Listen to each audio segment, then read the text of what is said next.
live for the Brewery Underground Podcast.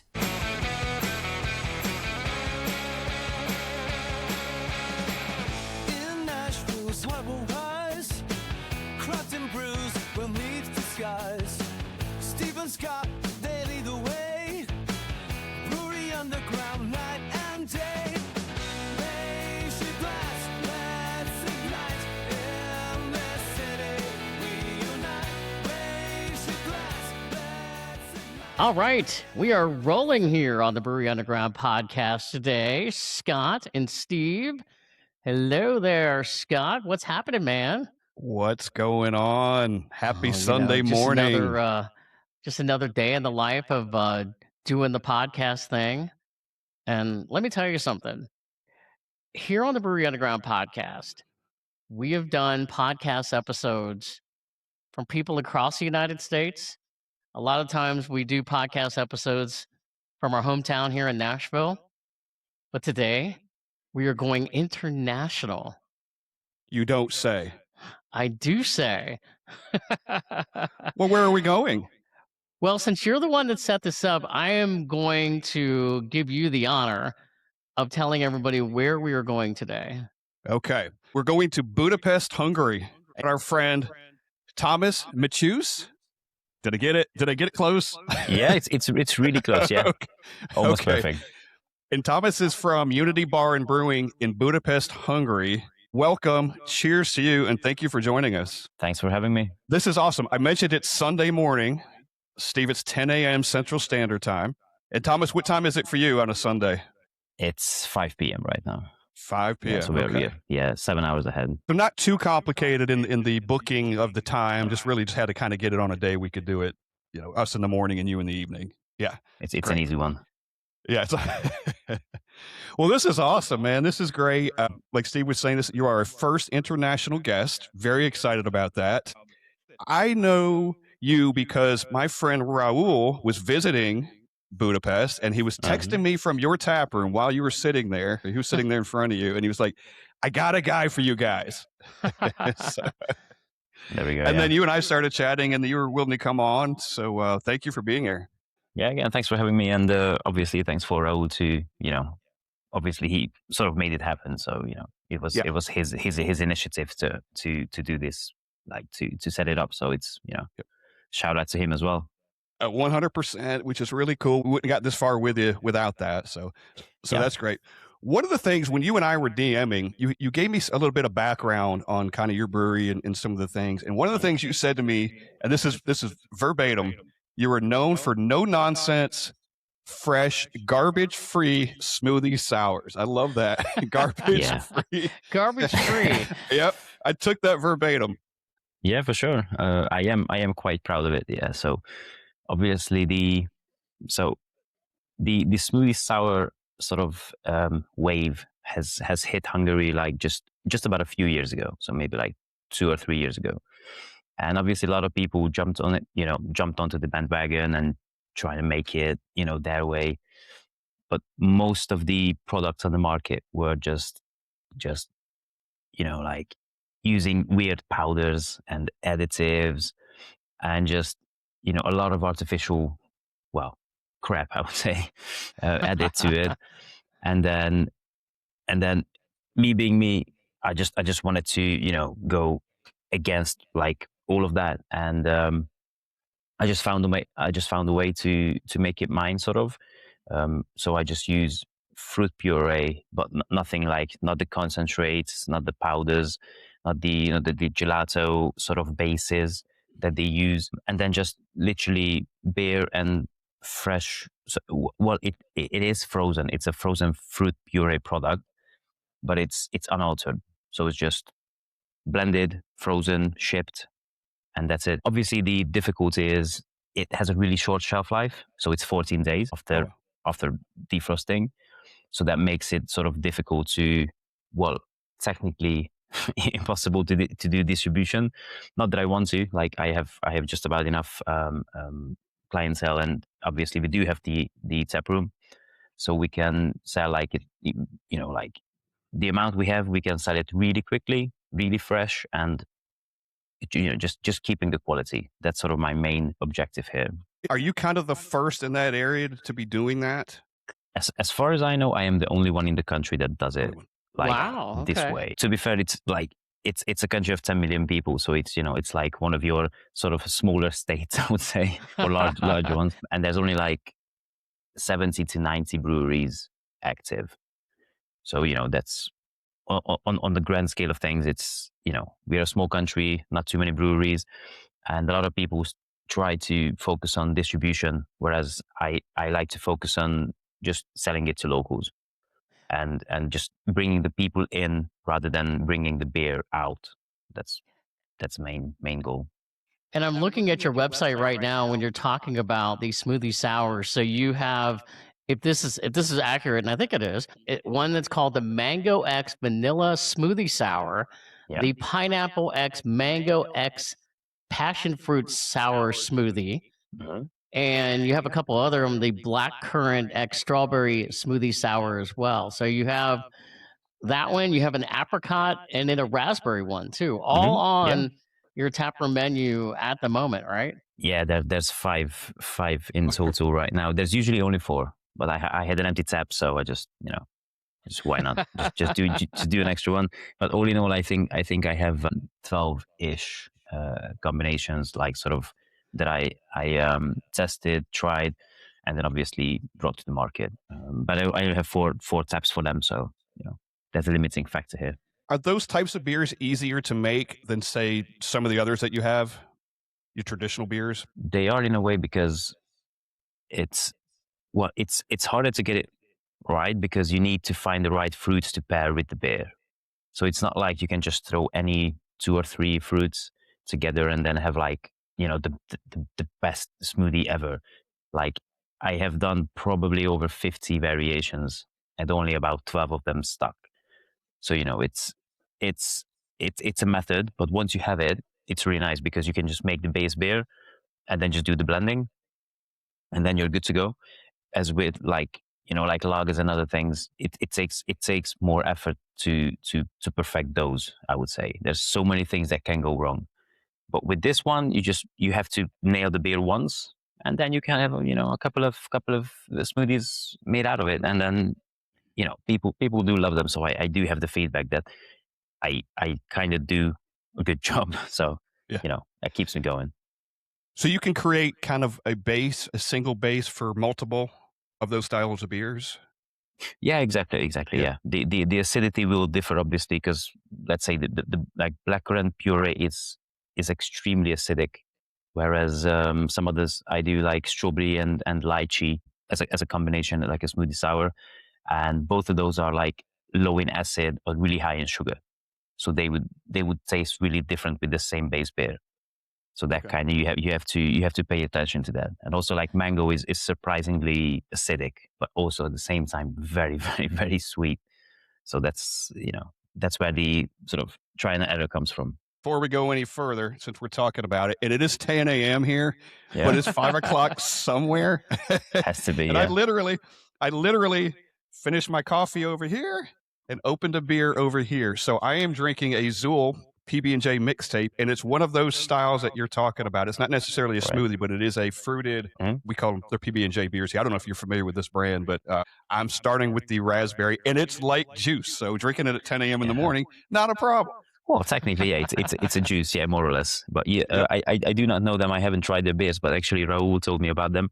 I looked them up, and I obviously saw like their sort of fruited beer lineup, and yeah, it sounds really good. Yeah. They're amazing. They're setting the world on fire, especially this part of the country. And we're lucky because they're originally from 3 hours down the road in Tennessee, but they've bought a location, really 2 locations here in Nashville. So we have them here in our backyard as well. So we get all of it we want. Oh, that's amazing. Yeah. Mm-hmm. Steve, did you crack one? I did crack one. Now I'm not drinking something of that variation, but this is actually Great Lakes. Yeah, there we go. There you It's go. Great Lakes. This is the orange and honey wheat, which is a really good summer beer. So drinking that today on the podcast episode. When you start this early, do you just keep it going all day?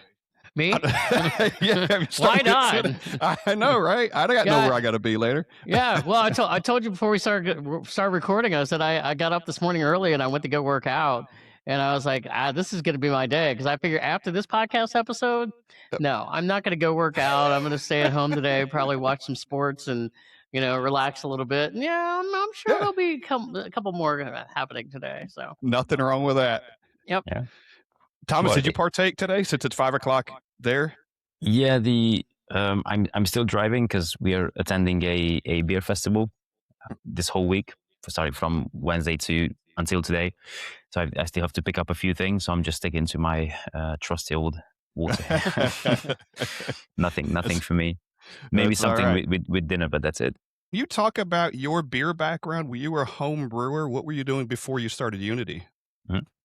Yeah, moved to the UK instead of sort of doing university. So I did start uni, but then I dropped out after a couple of months, and I just wanted to do something instead because that felt kind of boring to me. So I just moved to UK, started doing the sort of average catering jobs, like bartending and whatnot, and then all of a sudden we just walked by a BrewDog bar in central London. Oh yeah. Obviously, we're talking 10 plus years ago, so it's they were really good back then. Yeah. And then we just went in, and there was this this beer called Elvis Juice. It's a grapefruit peel IPA. I hope you've heard of it or tried it. Yeah, we've had it. Yep. Yeah, Sure. and that was sort of my first craft beer that really sort of hit me in the head. And wow, this is I've never tasted anything like this. Like definitely not. And I've tried all the real ales and everything in the cask ales in the UK. So I did try to get into ales. Obviously, coming from Europe, we just drank lagers for the first sort of few years. When you start drinking, you just drink lagers, nothing else. And then so that hit me, and we did end up spending quite a bit of money, obviously, there because we just wanted to have one after the other. And when we got home, I was like, well, maybe I should try brewing it myself, I guess. I mean, how hard can it be to make it? And that day I just ended up ordering all the equipment and ingredients for it. And the BrewDog recipe book was already public. So I just used the actual recipe shared by BrewDog, got all my ingredients, got the grapefruit and everything. And I just made my first beer, I think the next day or the day after, something like that. Wow. It was really quick. I'm sort of impulsive, so I just went for it. I was like, if I don't do it, as soon as possible, I'm not going to do it. So I just did it. I waited 7 days, bottled it, tried it, and the first sip you take, and I'm pretty sure this is with every homebrewer. And when you take the first sip, your first thought is, I should open a brewery. Yeah. And Yep, 10 years later, here I am. So you There did. you go. You actually did it. it took a while. So I started homebrewing there, and then I just started visiting breweries. Then we moved to I moved to London. This happened in London, and then I moved to Bristol for another 2 years. And Bristol had 14 craft breweries at the time, like a lot for a small city. And we just every weekend we just went to a different one and just looked at their systems and tried all their beers. And I spent most of my days homebrewing or researching, listening to podcasts like this one, reading old books from the 1980s and 60s, written by the German major lager brewers. And I just sort of I experimented a lot. And It's always yeah. not to interrupt. It's always fun when we get folks on like yourself that talk about when they first started brewing. What were some of the mistakes that you learned early on that happened to you that you're going, okay, I can't try that again? My first sort of biggest one was how easily you can choose the wrong kind of yeast. So when I bought all the ingredients for Elvis juice based on their recipe, and then I bought another 6 different yeasts. I didn't understand what they did differently. I just knew that based on the description, this is meant to produce whatever grapefruit, and this is meant to esters. and I ended up remaking the same beer, but then I used like a Belgian strain, and then I realized I don't really like Belgian beers based on the yeast. So you get the phenolic, like the clove type of thing, and that just threw the whole thing off. And that that was one of the beers I dumped a part of it. Like no one enjoyed it. So that was the big one. Like just getting the wrong kind of yeast. Obviously, I didn't have enough knowledge just like 2 weeks into this hobby to actually realize. So yeah, that's a big one. In those beginning times, who were usually your test pilot people that would be trying this, going, okay, I need a good group of people to tell me, is this good? Is this bad? Who were the folks that you relied upon? It was mainly my girlfriend at the time, my wife right now. She was always the first one to actually taste it. And then obviously like all my coworkers, I was just like, guys, do you want some free beer today? And like 99% of the time they would just go, yeah, I mean, yeah, it's just a stupid question. So we would just, open a couple of bottles, just pour it out and then just try it. And then I always told them, and this is what I do as well, I just give honest feedback, because, if it's just mediocre or crappy, or you'd say something off, you need to tell me, because I need to sort of get that information from you so I can improve the next one. So that's been the journey with like the drinking buddies. Yeah. Did you find that they really gave you true feedback on that stuff? Because that is helpful for you, like you said. Oh yeah, like most of them did. One guy even just sort of just poured it out literally into this sink. Because it's like, yeah, I'm not drinking that. That tastes like soap. That's what he said. Tasted like soap. Yeah, it was really really yeasty, because it was really fresh. And that's one of the other things I had to learn like really early on, that you can't really rush it. So you do have to be patient. And I am extremely impatient and impulsive when it comes to like my hobbies and everything. So, opening a bottle of beer that's been bottle conditioning for like 2 days, and then pouring it and then sort of, pre-chilling and pouring it out to your friends, that's not a good idea, I would say. So just patience and yeast selection. I know, especially when you first get started, you want to drink it right away. You don't want to be patient. Oh yeah, but you realize, 100%. Yeah. Were you brewing some beer styles that at the time weren't really that common in the area in which you were living? Yeah, I would say so again, this is just to prove how impatient I am. When I did the sort of the too early, opening the bottles too early, and then I realized, oh, this beer is going to take another 3 or 4 weeks, and I had to find a way to actually make it drinkable quicker.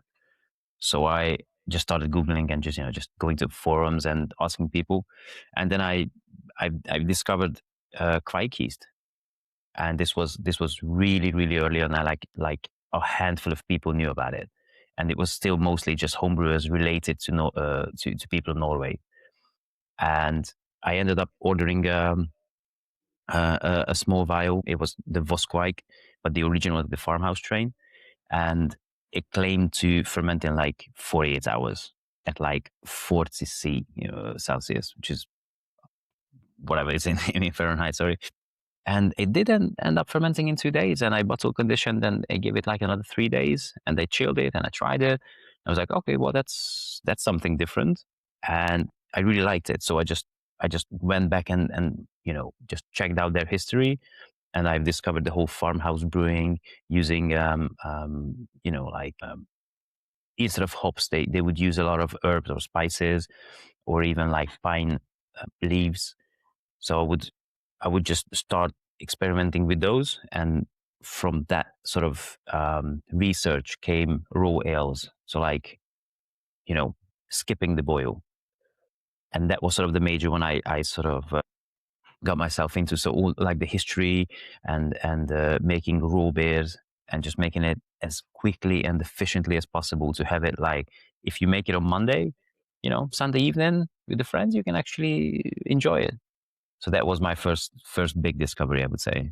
That is a yeast style that I want to use. I'm a home brewer, and I want to use that on my next, because I don't have really good equipment or any equipment really for lagering.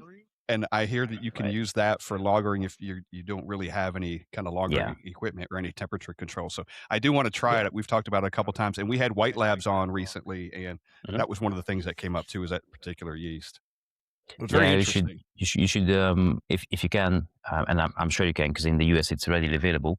Find Lutra Quake, which is Lutra? Lutra, Okay. Lutra.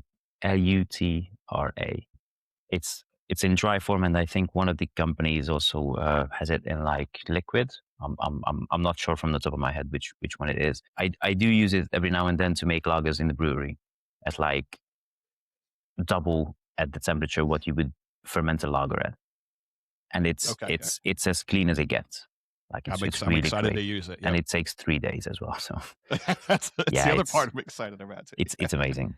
Yeah. Hey, you mentioned early on in this conversation that once you started doing this home brewing, you're like, okay, I need to open up a brewery. But Oh yeah, how long in the 10 years that you were home brewing? I think you said 10 years, right? You were yeah, home brewing. 10ish now. Yeah, I think.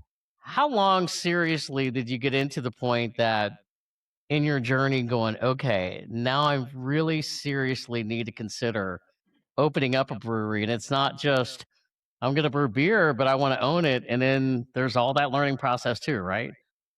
Oh yeah, 100%.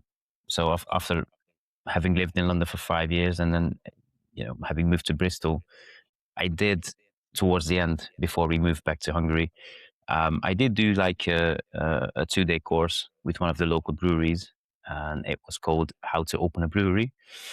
So I was really on track of having going from like an idea to actually starting the process of just trying to see if there's any like spaces available, licensing and everything. So I was actually really close, but then ended up moving back to Hungary, and then I was like, well, I moved back, so I have sort of two choices. I can go work for someone else or try to do it myself.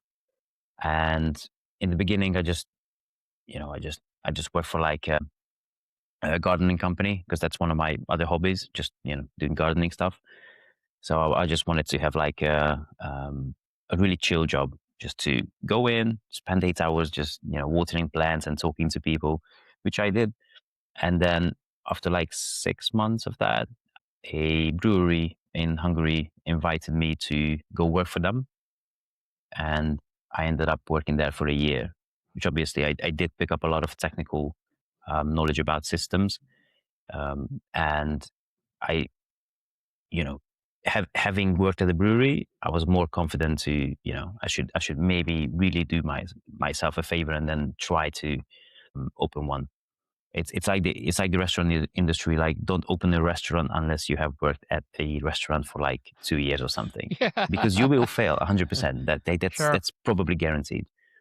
So same with us. I spent a year there, and then I left the company, and literally I was just like, okay, it's kind of now or never. So I started building the plans for it, and within a couple of months, I had the location, I had the money, and the sort of investors, and I had the equipment ordered. So it was really quick afterwards. Just everything sped up.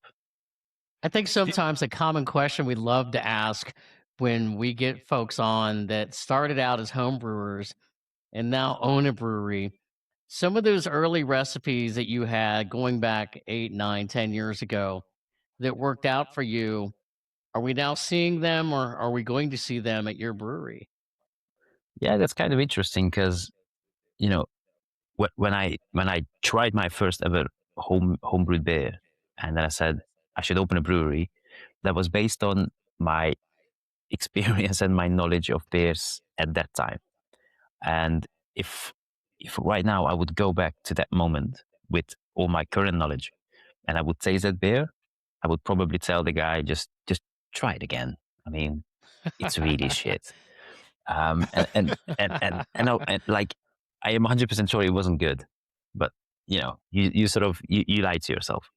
I enjoyed it, and everyone who had it enjoyed it, so it wasn't like terrible, but I know all the mistakes I did, like dry hopping. Like your first beer is a dry hop IPA with like grapefruit peel. Like that's not a good idea. Like that's one of the worst things you can do because it's not going to be good. And I quickly learned about oxidation. So it's one of those things. Yeah. But the recipe that's still with me is we had a strawberry cucumber sour at one of the sort of local breweries, and my wife really liked it. So I went home. The next day we picked up some strawberries, we picked up some cucumbers, and I made a sour beer without knowing how to make a sour beer. Bought some like lactobacillus pills, like the prebiotic stuff or probiotic, and I just sort of half-assed it, and I made a really good beer out of it. And that recipe is still being made today. So that's a 10-ish year recipe, and we do it at the brewery. It's been tweaked, like it's not as bad as it was back then, but now it's actually like people really look forward to it because I usually brew it first in April, because that's when you have the fresh cucumbers come in from like Greece and like Spain and like Italy. So I brew it from sort of April to September, where you can get still fresh cucumbers. Okay. And then fruit puree. On a beer like that, is it a balance between the strawberry and the cucumber, or is there more one that overrides the other? Yeah, it's an aging process basically. So in the first month, you get not too much cucumber, but you get a lot of strawberry. And as it ages, the strawberry will fade because it's a fresh fruit, and with time it's just gonna fade. And then the cucumber comes forward, and then what's left of the strawberry is like a hint of strawberry and a lot of the earthiness that comes with it. So that's kind of so now it's really cucumbery. I think it's like 2-ish months old now. The last batch I did, and the strawberry is kind of it's like a background player. Scott, I don't know about you, but that's not a combination of a beer I've ever been familiar with. Have you? No, I don't think so, but it does sound good. Like it Yeah, does sound it like does it's sound good. refreshing, and when in the summertime, it does seem yeah. like that's a good combination there of those two things. I think about that because I'm going, we've had cucumber beers, we've had strawberry beers, and other variations in a strawberry beer, but I'm like, strawberry and cucumber, that's a new one on me.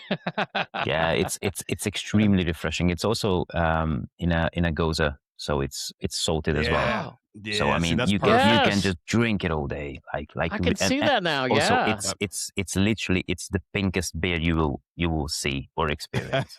Very like, interesting. Ladies love it because it's pink and it tastes nothing like beer, but it does have 6% alcohol. So you can get drunk really quickly. I would say, and you will know. That's the perfect style for that beer. Yeah, you need the salt. Yeah, so it's kind of like pickle juice with strawberries Yeah, and 6% very nice. alcohol. So yeah, You're definitely not afraid to experiment. oh no, yeah, that's one of my main problems. Yeah. That was going to be one of my questions. So your brewery's been open now for about 2 years, is that right? Mm-hmm. Yeah, just over 2. Yeah. Yeah. And so a lot of the different, especially the smoothie sours that we talked about, is that what a lot of the ones that you started with when you opened your brewery, or is it kind of evolved in the 2 years where you've added more of those? Mm-hmm. Yeah, in the beginning, I had the only fruited beer I did was the strawberry cucumber one in the first year, and then I did lagers, sort of a few pale ales, not too many, and obviously like hazy IPAs. That was the other major one. Lagers for drinkability, hazy IPA because it's it's hyped, and then the strawberry cucumber goza because I love it. So that's kind of my Well, there you go. that's been my that was my first year. So in the second year, I did a few more fruited beers where the fruit was fermented, and then one of the beers I sort of miscalculated a lot of things, and it just went to like 8.5% instead of like 6, which wasn't really ideal, and I ended up adding some lactose to sort of kind of hide the alcoholic sort of the beer was too young, but we needed it for an event, so I tried everything to sort of make it more palatable. The fruitiness was really good. Like it was really fruity, but it was like 8 point something. It was really burning, and it was, I think, 3 weeks old, which is really young for that beer. So we ended up adding the lactose, and I had to call it like a different style.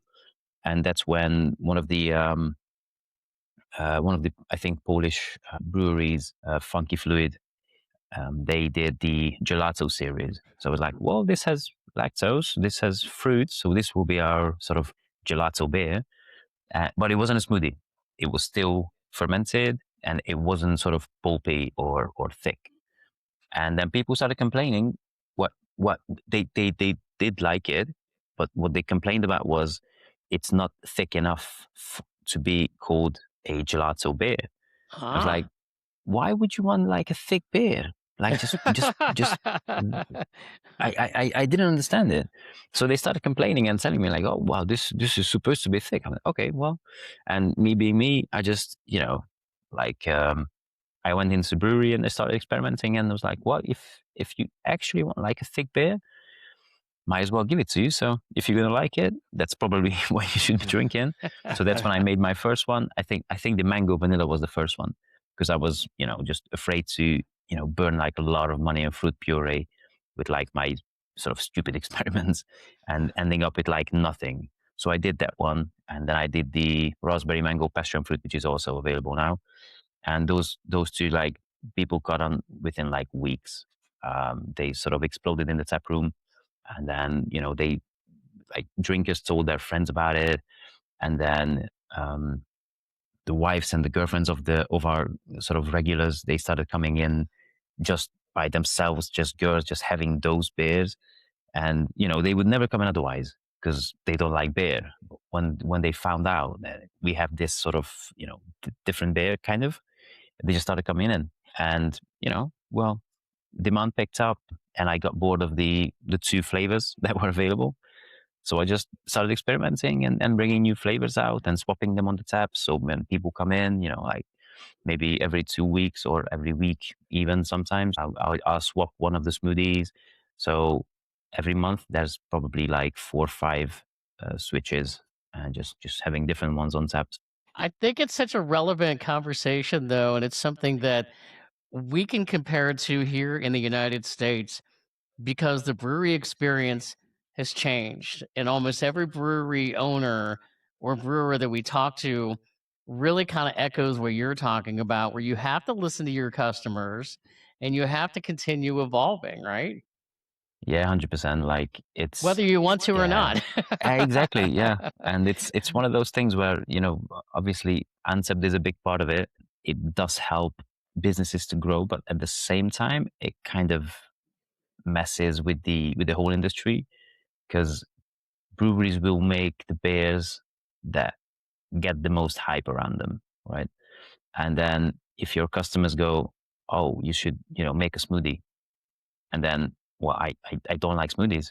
As a brewer, like as a drinker, I don't like smoothies. I don't actually drink my smoothies, but I do have to make it, and I have to Yeah. make it just as good as any of the other beers I do love, because otherwise they just wouldn't come back for it. And yeah, I mean, with all my beers, I tweak the recipes based on feedback. So even my just like the basic Czech pills I do, it's always sort of I do small tweaks. So people, we started from whatever, and then a lot of people said, "Oh, it's not bitter enough." Okay, well, I'll adjust it 10% extra bitter for the next brew. I did that. It's like, okay, well, now it's bitter enough, but it's not malty enough. Okay, well, just rework the malt, and just do. This is brewing in a nutshell.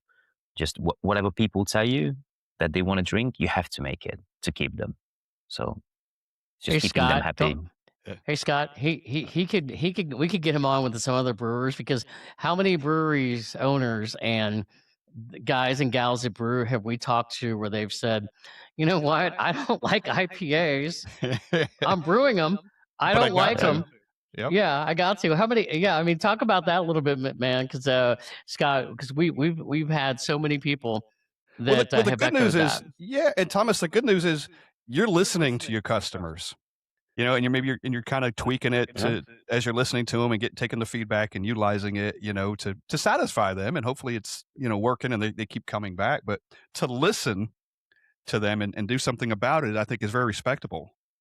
Yeah, I mean, at the end of the day, it's still catering. So we're catering to other people's needs, and whatever they need us to do, for them to give us their money so we can keep making more and they can keep coming back and they can have a good experience and have, they want to have the beer that they love. And we try to do that. Yeah. I think without it, there's the industry will, sort of decline, and it's been declining for a few years now. So, and that's global. So that's not the US, that's not Europe, that's global. Right. We asked Emily, Steve, you'll remember this, in our Radcraft episode, one of the 3 things that breweries do to harm themselves. And one of them was to make the beer we want and don't give a shit, basically. And you're not doing that, which again is very respectable. It's like, we're going to make what we want and you're going to drink it or not drink it kind of thing. And that's not what you're doing, which is. Yeah, I would say I'm in the middle kind of. So I do the Czech pills and the hazy IPA. I kind of do it for myself. And then obviously I have 11 taps running right now, and 4 or 5 of them are smoothies. There's a Czech pills, and it's a Czech pills because I don't really like German pills anymore, like the Helles and the pills. I prefer Czech because it's got more, it's more interesting to me. So I kind of make it for myself, but people do love it, and that's literally still our bestseller. So like the pills is always your bestseller. And then the hazy IPA. Yeah, and that was going to be one of my questions, because there is so much tradition in beer in your part of the world with German pills and Czech pills and lagers. How do you balance that? Because I would also have to think that there's also a lot of breweries out there that they don't want to go the route that you're doing. Maybe they're afraid that they're going to offend their long-term customer base, where you're newer and maybe you don't have to worry about that as much. Is this at all accurate?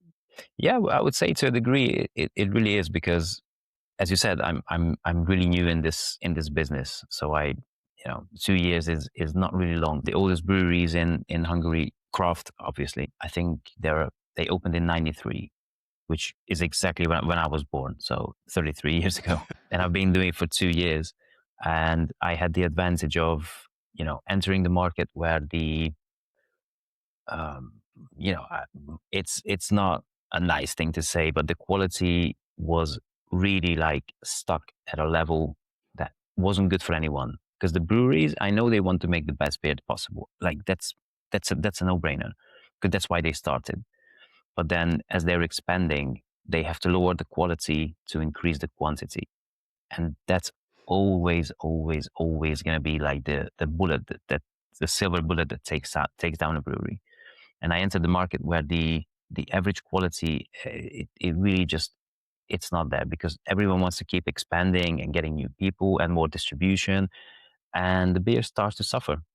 Yeah. So when I came in with my stupid idea to open a brewery in central Budapest, which is not it's not a smart thing to do, on the hindsight, obviously. And then I came in, I was like, I'm gonna sell this beer, I'm gonna make it in the back, and I'm gonna sell it to you here in central Budapest, and it's gonna be really fresh always. So when you have this beer from us, it's always gonna be amazing, as good as I can make it, obviously. And it's been working great. So And your consumers, or the consumers before you, where they were getting, say, a subpar product, they didn't know any better, because that's what everybody was doing. Everybody was putting out a subpar product, and you come along and hey, I can do something different, and they're like, oh shit, we didn't realize beer could be this good.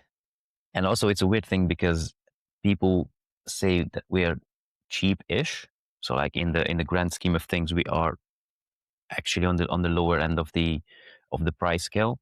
But I always tell them, the reason is, if you continue coming to my tap room and I don't have to ship my beer to somewhere else and have the quality go down and have to pay someone to sit in traffic and then get the empty kegs back and all these kind of things, I can just pass on some of those savings to you.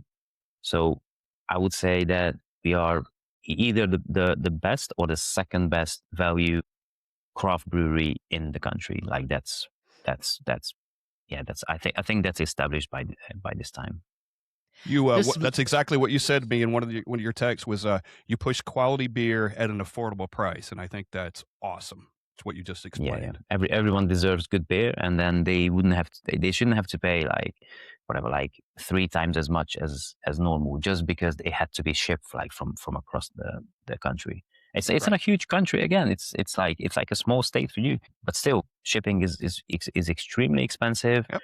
And we keep our beers cold. So we work in a cold chain. So everything from the tank goes straight to the fridge. There's no keeping it warm. There's no hop creep in IPAs. There's no pre-fermentation.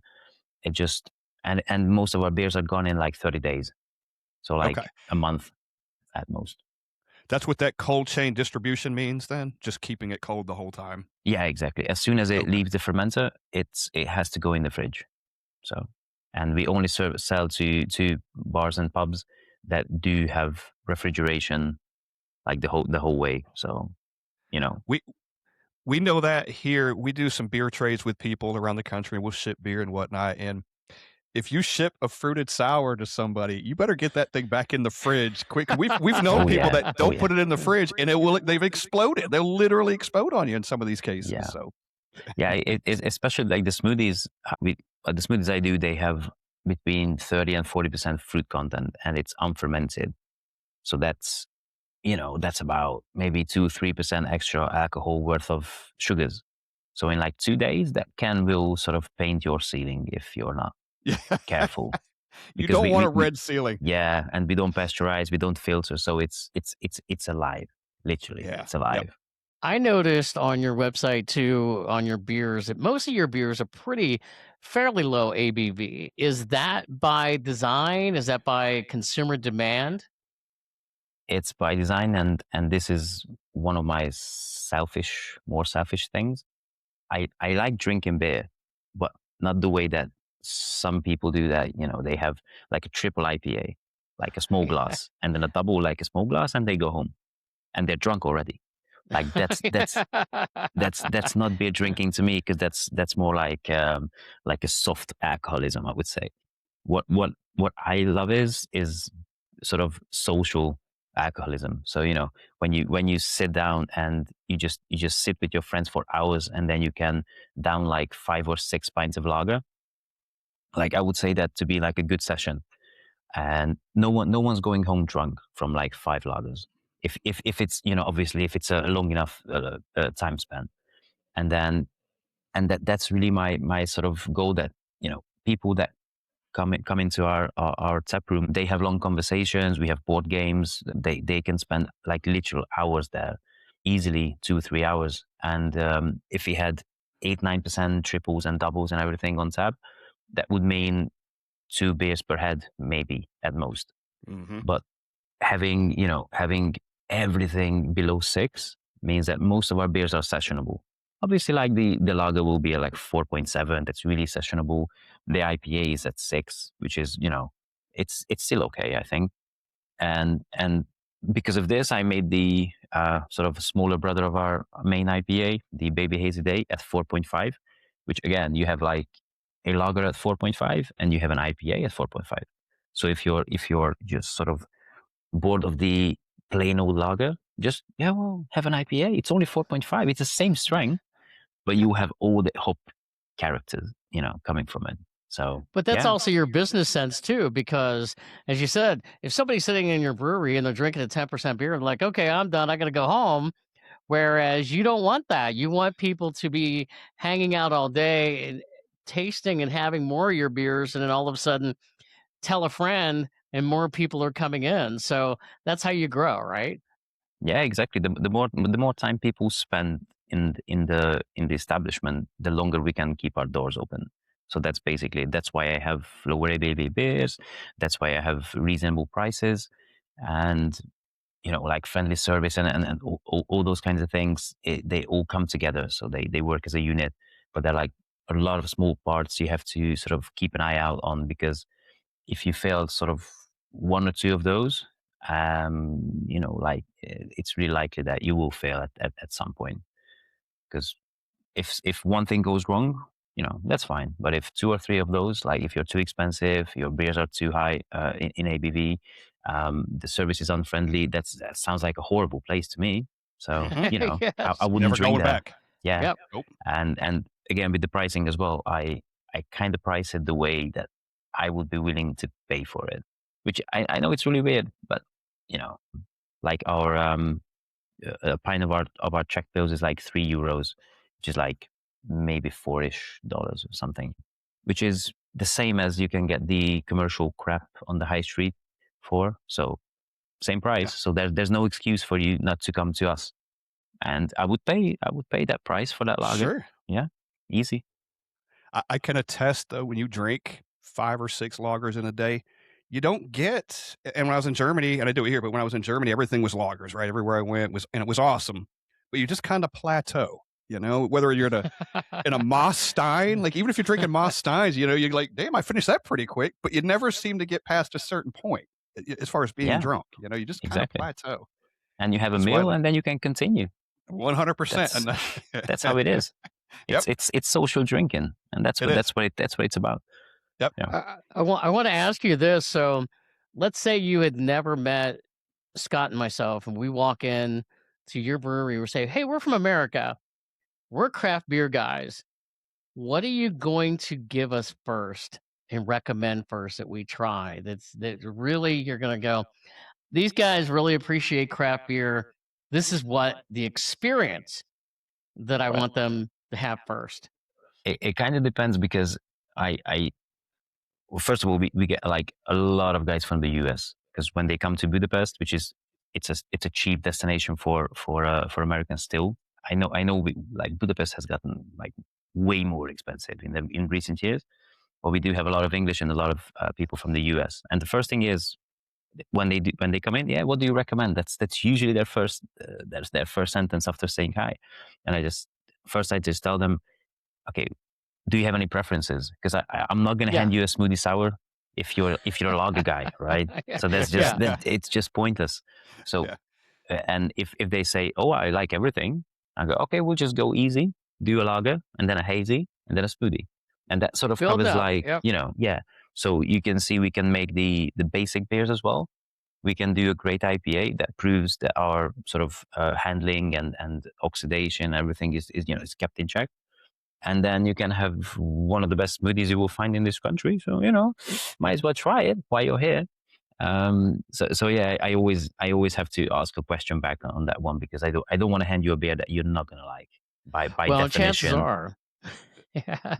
Chances are, Scott, if we went in there, we would probably be trying everything, right? 100%. Yeah, it's only 11 taps, so you can get through it. Yeah, we can get through them. It's all below 6 as well, so it's a nice session.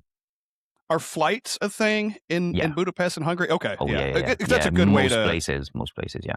Okay, yeah. I mean, that's a good way, especially if you're going in for the first time, to try many things and try them all 11 in one city. Exactly. Just a couple of flights. And it's flights of 3, so 4 rounds and you're all done. Yeah, easy. All done. And then usually when I do that, if I go somewhere and I have them all in a flight and I've had them all, I just go back to get one in a pint, because I'm not done yet. Oh yeah, exactly. You're gonna pick your favorite and have that as a pint. Yeah. You got to do it. You got to do it. You're like, we're going to be here a bit longer. Let's go full pours. Tamas, one of the things, and you've touched on it a little bit, and your name obviously lends itself to it, Unity. You like community. You like to focus on community building, was one of the things you told me as well. So obviously that's in the name. Some of the things you talked about, getting people in the tap room, getting them to stay. Why is that important to you? Not just for business, but why is that important to you to have that community? It's one of those things when so I was 19 when I moved to the UK. So I've spent the better part of my adult life in the UK, and then I spent my sort of drinking teenager years in Hungary. And then this sense of community is really different in the UK than it is, let's say, in an ex-communist country. Obviously, we are Central Europe, but we're not quite West yet, right? So people tend to be sort of, I don't want to say, like hostile. They're not hostile, but they're like kind of cold to strangers. And even when I went to the Czech Republic and all these places, from London, people were just like really unfriendly and really cold. And I asked them like, oh, is there something, did I say something wrong? No, there's no problem. It's like, okay, so that's just how it is, right? Yeah. Because their experience was, just not a friendly environment, sort of growing up or having lived in as an adult during the era, and that you can still feel that here. So people are a bit jealous of the other, and then they're not really helpful with each other. And when I noticed this, when I moved back, I was like, well, this could change easily. I mean, if I walk into a restaurant or a bar, I mean, a hi and a smile, it's not much to ask for, is it? Like, I'm bringing you my money to Right. to keep your business alive. So you could actually say hi and smile. So that's our number one thing, that anyone that comes in, you have to say hi and you have to be nice to them. Like, it doesn't matter. Like, you can have the shittiest day, but you're a bartender. So you better put in a smile and just be genuine. And But you set the tone when you do that. Yeah. Somebody walks in and you say hello and you're friendly, like, oh, you're setting the tone already. Maybe you get Right somebody away. who's had a bad day. And even if the customer maybe has like a not an ideal day, they'll be like, oh, this is a friendly place. I mean, might as well have a pint and maybe I'll have a conversation with the bartender. Yep. And that's what it ends up doing a lot of times. So so that's sort of the first part. Like, I wanted to bring the community together in terms of the homebrewing community. And I did that through Facebook groups, just being really active, helping them out. If they had like questions, I was like, well, yeah, you can just message me. I'll be happy to help, adjust your recipe, see what went wrong. So that was the first part. And the second one was contract brewing, which is really expensive, like everywhere, but here especially. So if you're a contract brewer, you go to a brewery, you pay them a certain amount of money, and at the end you'll get like however many kegs and cans for you to sell, right? And at the end of the day, it's either going to be like just a sum of zero. So by the time you're done with it, you will have no money left over to restart the new project. So you always be at zero. And the other thing is, most breweries, they operate at like so we're you do barrels, right? Like, Yes. right. So I run a 4-barrel system, and most average sized craft breweries in Hungary, they're in the more like 8 to 10 barrel range. And if you're just starting a new brand and you're contract brewing somewhere, that's a lot of beer to sell. So I size my brewery so that it's comfortable for me to handle the beer, so I can sell most of it on my taps for like better revenue, better profits. And then I actually bought extra tanks for contract brewers, and we signed a contract. There were 5 of them, so we bought 5 extra tanks, which they paid a part of it, and then they could use it for 2 years. So just again bringing the brewers together, bringing the homebrewers together, and then giving these guys a sort of push they needed, or helping hand they needed to actually get into it. Because a lot of people, they will not get into it because it's really expensive to start. It's really expensive. So But also that also helps you business wise too, right? You're getting to utilize the equipment when it's not being used, and somebody else can use it. And 100%, yeah. So, but again, like the extra 5 tanks, they were like legally, they were sort of renting it from us on a monthly basis. So it was theirs to do whatever they wanted to do with it. If they wanted to do like a 3-month lager in it, yeah, whatever. If they wanted to have like a 20-day hazy IPA every 20 days, yeah, I mean, let's do it. There's no limitations. And then they could start and build their own brand. Much easier and much cheaper than they would have had a chance otherwise. Are you the only one doing that you know of? Like, this is kind of a novel idea for you guys? Like, this is something you came up with? I've not heard of anyone doing the same thing. Obviously, there's a lot of contract brewing in the country, but having opened one with other contract brewers in my mind, and having worked together, and then buying extra tanks, to actually accommodate these guys. I don't think anyone's done it in this region ever. To be fair, Very creative and well Yeah. done. Because, Thank you. like you said, you're helping out others at the same Yeah. time who might not otherwise do it. Well, and I have a two-part question that kind of feeds off what Scott was asking as far as community. So here in Nashville, Tennessee, one of the things that Scott and I love this. There are so many brewery owners and brewers that have a great relationship with each other and are willing to help each other out, give advice, equipment. Do you have that kind of relationship among your peers?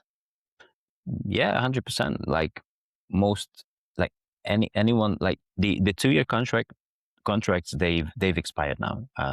There are brewers who stayed, and there are others who left. So not everyone could make their sort of brand grow up and to be sustainable. Like they had a helping hand, but not everyone wanted to do it. Some Yeah. had family issues, like whatever. It doesn't really matter. They did whatever they did, and then like with all their recipes and all the other new contract brewers that come to me like, oh hey, I want to make this beer like for this event, or just I want to launch a new brand. This is my recipe. Can you have a look? I mean, yeah, sure. Like that's the first thing we do. Just look through their recipe, see what's wrong with it, and then try to adjust it. Adjust it to my system so we can actually make it as close to theirs as possible. Because it's not just about in Brewfather you just slide the thing and then it goes from 20 or like 5 gallons to like 500. That's not really how it works. So we adjust the recipe first, and I give them tips. And for others, I've done a few contract brewing contracts where I just gave the recipe straight up because it was a one-off.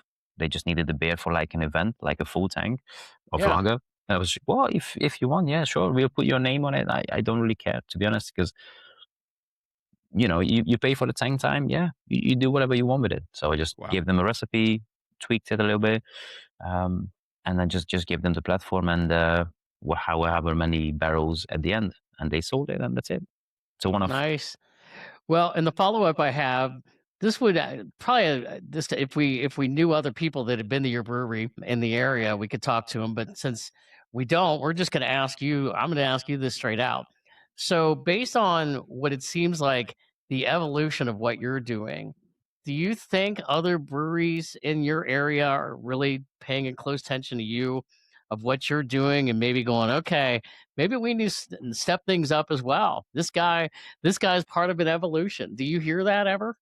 I did hear it from a few places, but I'm like, how should I put it? I'm tiny, right? So Yeah. it's like a one-man company.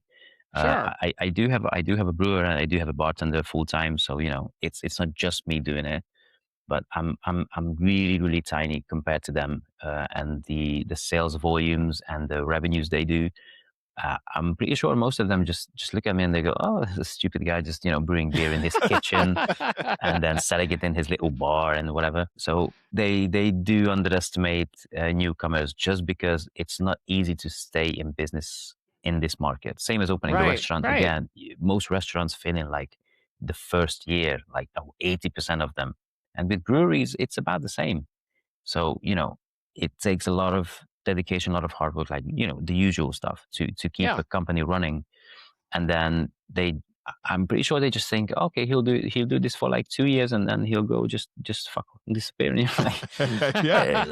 That's unless something horrible happens, that's probably not going to happen. So, if there's anyone out there still doubting or just thinking this is a stupid idea, it's not going to work, it's been working for 2 years and we've been growing steadily.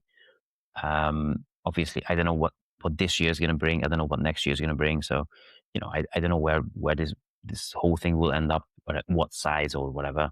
But as long as there are people willing to drink my beer and give me feedback and have conversations and come into the tap room and Yeah. spend their money and their time with us, I'm more than happy to keep making beer for them. And if we can, keep growing for like 5, 10, 12, 15, whatever years, I'll probably be on board. So, yeah. Nice. you're doing a lot of things right in order to keep that going. The quality, the pricing, getting people in the tap room, like all those things are a positive thing, and it's going to keep you moving forward, I think. Yeah, I really hope so as well. Yeah. Before craft beer, you guys, because of the part of the world you're in, the country probably has a pretty good beer history, I would think, right? Just kind of in general for, lagers and stuff. Can you talk about that a little bit? Do you know much about it? Yeah, sure. I teach brewing science, so I have a colleague who's a historian, and I took some inspiration from his notes. So this is he knows who he is. So Shout out to him. Yeah, Shout out. shout out Marty. So like first, yeah, again, the Czech and the German, and more like the German influence on Hungary, you can trace it back like a long time, because of the Austro-Hungarian Empire, when we were still like fused together with Austria, and then them having their beer inspiration from Germany, who have been making it for hundreds and hundreds of years. Most of Hungary has been drinking lagers for like a long time. And the sort of first mention of beer in Hungary was in the late 1000, so like 1080, right? That was the first time beer was mentioned in like a legal document, and already with hops. So like would have been interesting just to taste about those, a thousand years ago. Yeah, so just about 1,000 years ago, and then in the Middle Ages, hop trade kicked in. So we were like a big hop trading and growing region. And after we had a 100-year-ish Turkish occupation in Hungary, where the Ottomans came and just had their time here. And then once they've left, we started developing like really quickly. And then we had like a lot of German influence. And that's sort of the 1700s. That's when the German influence started to sort of appear more in Hungary. And then the official date that sort of the commercial brewing started in Hungary was 1862, right? So it's been a few years, and from there it's been growing steadily, and more and more big companies, well, small companies at the time, but obviously they kept growing as well. So from like the 1860s until today, it's been a massive journey. And which is just an interesting fact, Vienna malt was developed in Hungary. So Vienna lager and Vienna malt was an actual Hungarian invention. Nice. So it's just something to be proud of. I have one of those in my refrigerator right now from a local there you go. brewery here. There you go. So the origins, you can trace it back to here. I love it. And again, it was a Austrian guy who bought a brewing company, and he sort of just grew it like to a degree that today it's owned by Asahi, the Japanese company. So the one of the big corporations. But again, like most commercial breweries, they've been bought up. So we do have like 3 major ones here, and then another 70 to 90. No one actually knows how many, but like 80-ish craft breweries. So we've been doing this for like 1,000 years. Yeah. Roughly. Our country's about to turn 250. And you've Yeah, been there you brewing go, beer yeah. longer, 4 times longer than this country's been around. Yeah, it's one of those things. I mean, I'm sure there was actually beer brewing there as well, because like brewing can be traced back to like, I don't know, like 6,000 or 7,000 years ago. So Yeah. The Egyptians, they made a lot of beer. There's like a lot of evidence they drank beer. So it's Beer gets credit for kind of humans kind of settling down and not wandering Yeah. all over the place anymore. yeah, that's one of my favorite theories as well. Yeah. Yeah, I love it. That It wasn't if bread, that's it was true, beer. that's amazing. Yeah, I yeah, know. because they had animals, they didn't need bread. Right. Whatever, they could hunt. They had cattle. Right. One of the trends in this country is in craft beer is kind of about the same way you mentioned it here too. It's about flat, right? The number of breweries opening is kind of equal to the number of breweries closing across the country and stuff. But there seems to be this settling out. Craft beer is still thriving, but the styles seem to go back to the more traditional beers now is where it's settling out at here. There's still craft beer, but I mean, we're getting lagers and pilsners and stuff from these craft breweries, and are you seeing that too? I know you're making some sours and stuff, but as a whole, do you feel like that trend is kind of there as well? Just kind of traditional styles and just making them maybe better than ever. Yeah, it's like I hear the same thing from like a lot of my American friends. So, again, people seem to have had enough of just throwing everything at beer and just calling it beer for the sake of it. Right. All that garbage beer. No, Yeah, The yeah. garbage beers. And see, the only issue here is, like, I'm going to tell you how the beer industry works from our perspective. So whatever the guys in the US do, right, in about 2-3 years, once it becomes established, like through smoothie sours, the US started it by 100%. There's no question about it. In like 2-ish years, it trickled down to the UK, and then from the UK, it trickles down to Europe. But on average, it takes about 5 years for us to catch up, right? Not anymore, because we're more developed, and there's a lot of communication between the brewing companies now, a lot of collaborations. So it's not as bad anymore. But then with smoothie sours, especially, like, I would say probably 30, 40, 50% of craft drinkers, they still haven't tasted a single smoothie sour, or they don't even know it exists. So we still have people coming, what is this smoothie, like, whatever you're calling it? Why, it's a smoothie sour. I've never heard of it. I have to try it. And they try it. And, oh my God, is this beer? I'm like, it's 5%. So, it's it is beer.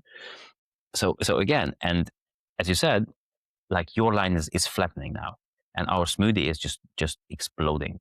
So we are probably 3-4 years behind, but 100% I agree that people starting to have had enough of just everything being called beer. And a lot of breweries in the US are actually opening up and just doing Czech Pils, for example. Yep. Which Yeah. I think it's amazing. Like, that's probably the best beer styles ever invented. And I'm sorry to Sierra Nevada, they had their fair share in the game. But Czech Pils is, trust me, like, we're always gonna go back to Czech Pils. Like, no matter what you do. Yeah. Yep. And get it in a Czech Pils glass is just the greatest thing. Those Czech mugs. yeah. Oh my God. It's just the dimple Hey, mugs. Scott, I don't know if you're thinking what I am thinking, but if there's places that run out around here of like smoothie sours and some of the other stuff that we like, we may have to call this guy to have him ship some over. They're Like, thriving over there. Yeah. For the next 5 years, our friends would be like, "Where'd you get that from? We know a guy. We know a guy." Could do. What's cool about that, Thomas, too, is you said it. You're making quality stuff with real ingredients and fresh ingredients, as opposed to starting out, hey, we're just learning this trend, let's make it with the garbage stuff. You're not doing that, which I think is very commendable. We're starting here. We're starting at the good point. Yeah, it's again, it's just me being me, that I don't like fake stuff, like, artificial flavors, like cherry flavor in like a beer, and it ends up tasting like a soda or something. Yeah, that's if I it's just bad. It's just bad. And the thing is, if you can't really make it good enough with the real ingredients, I'm not sure there's a point of forcing it, again, just for the sake of it, just to have like a sour cherry beer, and then using concentrates and artificial coloring and flavoring. I mean, you can't really call it beer anymore, and you can't call it natural either, because there's nothing natural about it. Like pouring a sort of deep purple syrup into beer, and then adding like a clear liquid that says sour cherry aroma. There's nothing natural about it. So. I feel like when you said artificial flavoring, I'm like, yeah, that's when I'm out right there. Yeah, it will taste good. But sometimes they don't even taste like what they say they're going to taste like either. Like, I hate those. If you get, like, this thing says it's peanut butter and jelly raspberry, it tastes exactly like that. If you get one, and if I don't get any raspberry, if I don't get any peanut butter, I go, well, this is just shit. Like, why? Yeah, I mean, I can't taste it. I've seen some mistakes because, again, flavorings are colorless, so it's just a clear liquid. And I've seen commercial breweries here in Hungary accidentally put like sour cherry aroma into their raspberry beer and then bringing it to market. it's the same color because they use the same coloring for both, so that's fine. But then the flavor is just like you can actually smell and taste the fake sour cherry aroma, and it says raspberry on the bottle. Yeah. Like, come on, it's not, and like that. This is not going to happen if you use real products, right? So you're not going to mistake like a bowl of cherries to like a bowl of raspberries. So Right. that's not going to happen. But if it's all fake, I mean, might as well just whatever. Huge turnoff. It's a huge turnoff. I mean, it's just, and that tasted horrible too. So it's not like the raspberry couldn't have saved it. So we should be winding down because you got a place to go. But I got a couple quick things for you if you don't mind. Yeah, sure. Do you guys have any ABV laws you guys have to adhere to, like within the country or the city? As in, you can't make anything past a certain point, or we've got some of that here. I'm just wondering if you guys are handcuffed with any of that. Not that I know of. We have the legal limitations of, like up until 0.5, it's a non-alcoholic. From 0.5 to like 2.2, it's low alcohol. So you just have to name it right. But as far as I know, there's no legal limit to beer, kind of. Okay. The ingredients are defined, and it has to be fermented, and it has to include all the ingredients and fermented. That's when you can call it beer. Here, it's state to state. Like Tennessee, without a distiller's license, you can't make anything past 10.1%. That's just Tennessee. That's so different in different states. I know, but a lot of beers are right exactly at 10.1%. Oh yeah. They're gonna max it. Like they're gonna max it. Mm-hmm. Well, it might get a little past that, but we call it the Tennessee 10, right? Everything's 10.1. They might be a little higher than that, but. It's something else I want to ask you about. We talked about your tap room. Who are your clientele? Like, who do you see in the tap room? Is it a lot of young people? Is it a good mix of people, families? Like we do get like most of the people you mentioned. We do get in the beginning. Obviously, we had like a lot of homebrewers and craft brewers that just wanted to see what I have sort of built and see the beers that I could make. And then we had a lot of friendships come from those interactions. And then again, it's due to the pricing and the availability and the freshness and the quality overall. It's just we do have a lot of locals come in, like which is really nice because there are tens of thousands of people in like the districts around us. So there's a lot of potential.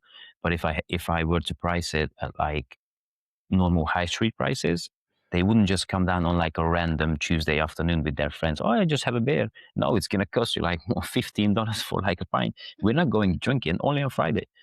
But this way, they can just come down like once, twice, 3 times a week, have 2 beers, go home, sleep.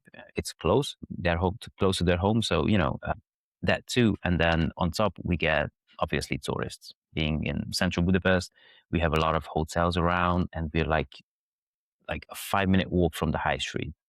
Like the main area where like everyone is drinking.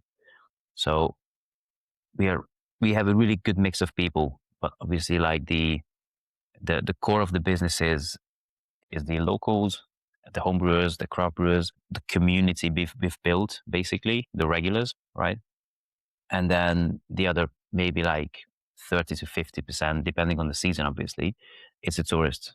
And a lot of people, they do tend to come to us first at this point. So I do get a lot of people come in and they go, oh yeah, I mean, my friend told me about you.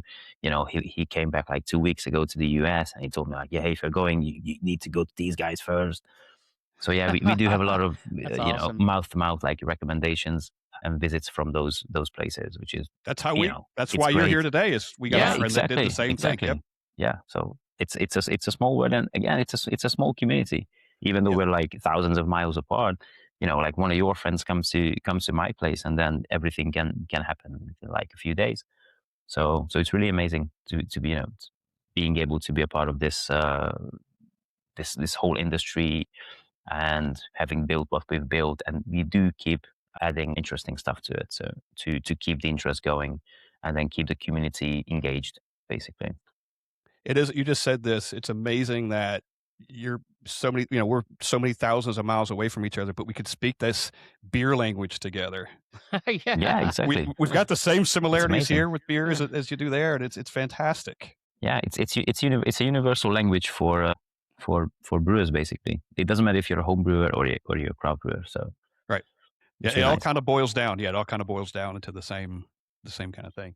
One last thing I got, and we'll let you go because I know you got somewhere else you could go. But do you see? And you mentioned Sierra Nevada, but do you see any U.S. beers, craft beers, imported into Hungary and Budapest? Can you find some stuff over there? Actually, quite a few. Yeah. We have an event called BPBW, which is it's probably the biggest craft beer festival in Budapest, which is usually in May. It's Budapest Beer Week, just to just to be clear. And I would say about 80% of the breweries are not from Hungary. So it's Okay. specifically an event made to bring breweries together. And we do have, like, again, it was just like 2 months ago. We did have, I think, at least 4 or 5 Americans, like Messorem, and I'm gonna blank on all of them. Oh, that's okay. But we did have Canadians, and I'm pretty sure Sierra Nevada was here again. I might be off on that one, but again, it's like 100 breweries, and most of them are not from Hungary. Wow. And then the same guys that do this festival, that sort of the organizers, they are the major importers of U.S. and Canadian beers as well, like both canned and kegged as well. So there are a few places where you can find a really good supply of international beers, and again, a lot of them Canadian and English. So, if you want to try it, I mean, it's really expensive. Like, I'm not gonna lie, like, it's compared to our prices, it's at least double. Wow. But yeah. you had to ship it like all Sure, like yeah. across the No, like that 2 makes sense. continents. So Yeah. I understand, but there is a good selection, and the only thing I'm not sort of the happiest about is it's not going to be the freshest, just because it has to ship for so long. Yeah. So whenever you taste one of these beers, you kind of have to rely on your good old friend Anseb to see how this beer actually looks or tastes, because by the time you get it, like 2 or 3 months of shipping, sometimes it's not going to be the same beer. Yeah. But at least we get to try it. Yeah. So Yeah. it's just one of those. The freshness is just not there. 100%. Not the same thing, but kind of like when you get Guinness here in the States, they say it's brewed, it's brewed in Ireland, and the whole thing is probably this way around the rest of the world.